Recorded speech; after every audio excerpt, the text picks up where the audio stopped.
देखिए, पहले तो मैं ये बात फिर से कह रहा हूँ कि जो आतंकवादी दहशतगर्दों ने जो बर्बरियत के मज़ाहरे किए हैं पहलगाम में, और वो नाकाबिले बयान है, वो तकलीफ़देह हैं, दर्दनाक है, और जितना भी उसका हम कंडेम करें वो कम है।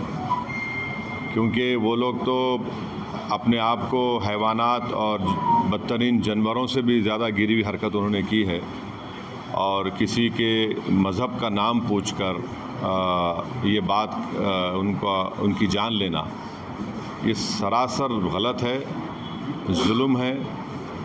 और हम उम्मीद करते हैं कि इंशाअल्लाह ताला अल्लाह सुब्हानहू व तआला उनको दुनिया में भी और आखिरत में भी उन दहशतगर्दों को सख्त अज़ाब से नवाजेगा, और उनके ऊपर जो लोग बैठे हुए हैं वो भी तबाह व बर्बाद होंगे। दूसरी बात ये है कि जो ऑल पार्टी मीटिंग का है, कल मैंने ख़ुद जनाब किरण रिजिजू साहब से बात की थी, तो उन्होंने कहा कि हम लोग सोच रहे हैं कि उन पार्टीज़ को बुलाया जाए जिनके 5 MPs हैं या 10 MP हैं, वरना मीटिंग लंबी हो जाती। तो बोला हम छोटे पार्टीज़ को बुला लीजिए, तो वो मजाक करे, अरे तुम्हारी आवाज़ तो बड़ी ऊंची है। तो इसीलिए मैंने आज ट्वीट किया था कि ये मसला बड़ा अहम है, नेशनल इम्पोर्टेंस का है, जो ऑल पार्टी मीटिंग होने जा रही है, कि इसमें सब पार्टीज़ को बुलाया जाए। तो अभी जब मैं आपसे बात कर रहा था तो होम मिनिस्टर ऑफिस से होम मिनिस्टर मेरे से बात किए और बोले कहाँ हैं आप? तो मैं बोला सर हैदराबाद में हो। तो बोले देर होगी मगर आप आइए। तो अभी अगर टिकट मिलेगा, इंशाल्लाह मैं बोला हूँ, जो भी टिकट मिलेगा पहुँचेंगे और उसमें शिरकत करेंगे और अपनी बात को रखेंगे। और जहाँ तक ये जो हमला हुआ है, मैं आप लोगों को याद दिलाना चाहूँगा, 2000 में अटल बिहारी वाजपेयी की सरकार थी, तो वहाँ पर एक यात्रियों को मारा गया था, नुलवाल कैंप बोलते थे, उसी के नीचे 30 लोग मारे गए, यात्री मारे थे जब वाजपेयी वज़ीर आज़म थे। तो उसके बाद एक लेफ्टिनेंट जनरल क्या है JH मुखर्जी साहब की कमेटी बनाई गई थी, वो रिपोर्ट अब तक नहीं आई। तो ये ऐसा नहीं है कि इन्होंने इस जगह का पहले इंतखाब किया। दूसरी बात यह कि जिस जगह पर इतने टूरिस्ट हैं वहाँ पर एक पुलिस वाला नहीं है, एक CRPF का कैंप नहीं है, कोई सिक्योरिटी के लोग नहीं। तीसरा ये है कि जो वहाँ पर जो क्विक रिएक्शन टीम थी, CRPF के 2 यूनिट है, जो उनको ऊपर जाने में 1.25 घंटा लगा, और इन कमीनों हरामजादों ने जो हरकत की, वहाँ पर नाम पूछकर गोली मारे, समुदाय पूछकर मारे। तो ये इसकी अकाउंटेबिलिटी तो होनी चाहिए। और यकीनन ये दहशतगर्द हमारे पड़ोसी मुल्क पाकिस्तान से आए, पाकिस्तान के ISI, पाकिस्तान के जो उनका इस्टेब्लिशमेंट है, उनकी पूरी तायीद और पूरी सपोर्ट उनको हासिल है। चौथी बात यह है कि ये बॉर्डर कैसे क्रॉस करके आए, कौन जिम्मेदार है इसका? अगर वो पहलगाम तक आ गए तो श्रीनगर तक भी पहुंच सकते। कितनी दूर है श्रीनगर वहाँ पे लोगों के लिए?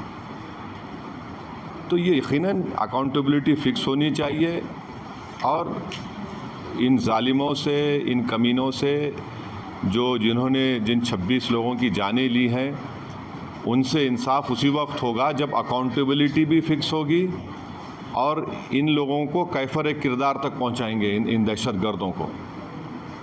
और उम्मीद करते हैं कि हमारी हुकूमत इन लोगों का ताक़ुब करेगी, इन लोगों को जो मरने वाले परिवारों हैं उनसे इंसाफ उसी वक्त होगा जब अकाउंटेबिलिटी फ़िक्स होगी। और ये दहशतगर्द ये जो ज़ालिमाना और बिल्कुल ही घटिया किस्म की, माने हैवानियत से बदतरीन हरकत उन्होंने की, इसका हम कंडेम करते हैं। तीसरी बात छठी बात ये है कि अंग्रेज़ी का एक बहुत बड़ा अखबार है टाइम्स ऑफ इंडिया, मैं समझ नहीं पा रहा हूँ कि उन्होंने इस तरह की हेडलाइन कैसे कैरी की कि कलमा सेव देम। आप इस तरह की हेडलाइन कैसे लगाते, बताइए आप तो पूरे मुसलमानों को ही आप दोषी करार दे रहे हैं। भाई वो आतंकवादियों का कोई मज़हब नहीं होता, वो दहशतगर्द हैं, वो तो ISI की ISIS की आइडियोलॉजी पे चलने वाले कुत्ते हैं ये लोग। इतना बड़ा अंग्रेज़ी अखबार, द कलमा save them, what is this? भाई कितने जो कश्मीर में जितने आतंकवादियों ने सबसे ज़्यादा मारा, वहाँ के कश्मीरी मुसलमानों को मारा, सबसे ज़्यादा मरने वाले वो हैं वहाँ पे। तो उसके बारे में क्या बोलेंगे आप? ये तो एक आइडियोलॉजी है ना, ये तो टेररिज्म की एक आइडियोलॉजी है। तो बड़ी अफसोस की बात है कि इतना बड़ा अंग्रेज़ी का अखबार होकर आप इस तरह की हेडलाइन कैरी करते थे, कलमा सेव देम और द कलमा was the difference. You cannot carry such headlines. You cannot you generalize the whole great religion of Islam. तो नहीं सुन तो लीजिए, अगर आप ऐसा ही इस तरह की अगर आप हेडलाइन लिखेंगे तो आप तो जो कमीने शैतान बैठे हैं पाकिस्तान में, उनको तो खुश कर रहे हैं आप, उनको तो खुश कर रहे हैं आप। अफसोस की बात है ये। द कलमा वाज द डिफरेंस, आप देखिए हेडलाइन जो है वो उस तरह की हेडलाइन हो सकती है किसी की। और आखिरी बात यह है कि कल शाम में 6:30 बजे तेलंगाना के चीफ मिनिस्टर एक all party candle light march necklace क्या है वो पीपल्स प्लाजा के पास करने वाले हैं। मैं हैदराबाद की आवाम से, तेलंगाना की आवाम से अपील कर रहा हूं कि आप हज़ारों की तादाद में उसमें कल शिरकत करिए। हमको एक होकर इस अपने मज़हब पे चलते हुए उसके बावजूद भी हम इस बात का ख्याल रखें कि ये हमारे देश का मसला है, मुल्क का, वतन अज़ीज़ का मसला है।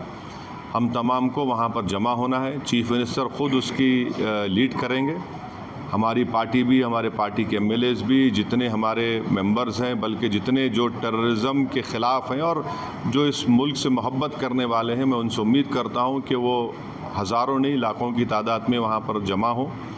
और हमारा वहाँ पर जमा होना ना सिर्फ हम खराज अक़ीदत पेश करेंगे उन मरने वाले ख़ानदानों को, बल्कि हम उन लोगों को भी